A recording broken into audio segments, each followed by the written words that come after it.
Tripura power transmission limited ও পাওয়ার গ্রিডের সহায়তায় 9 ও 10 December 2 দিন ব্যাপী সকল স্তরের ইঞ্জিনিয়ার এবং বিদ্যুৎ কর্মীদের নিয়ে নিরাপত্তা ও সুরক্ষা বিষয়ক ট্রেনিংয়ের আয়োজন করা হয়।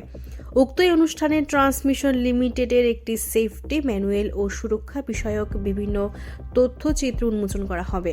পাশাপাশি বিদ্যুৎ কর্মীদের মধ্যে যন্ত্রাংশ সামগ্রী বিতরণ করা হবে। এই অনুষ্ঠানের প্রধান অতিথি হিসেবে উপস্থিত ছিলেন বিদ্যুৎ মন্ত্রী রতন লাল নাথ সহ আরো অন্যান্যরা। সুরক্ষাকে কোনো মতেই উপেক্ষা করতে পারি না, এটা মাথায় রাখতে হবে।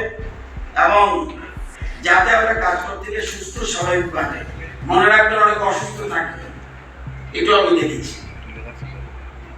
কোনো মতে অসুস্থ থাকা যাবে না, আমি সবটা ব্যাখ্যা করলাম না। হ্যাঁ, তাড়াহুড়া করছেন, তাড়াহুড়া করে যদি আপনার জীবনটাই চলে যায়, এই তাড়াহুড়ার অর্থ কি?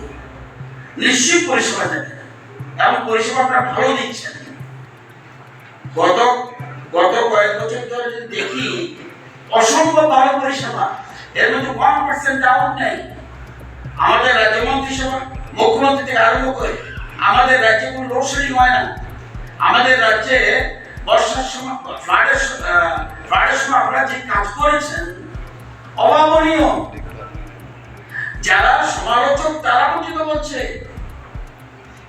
বিদ্যুৎ নিগম, টিপিটিআর, যারা আছেন আপনাদের তিনটা সংস্থা সবাই ভালো হবে এবং ফ্যামিলির মতো টিম হিসাবে কাজ করছে। তো এখানে প্রাণটাকে বাঁচিয়ে রাখতে হবে।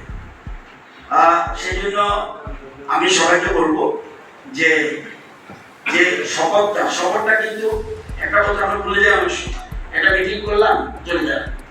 দেখবেন স্কুল কলেজের মধ্যে হয় না, স্কুলে প্রেয়ার করে প্রতিদিন নতুন করে একটা, এবং কোথাও কোথাও জনগণ প্রতি জায়গাতে আছে।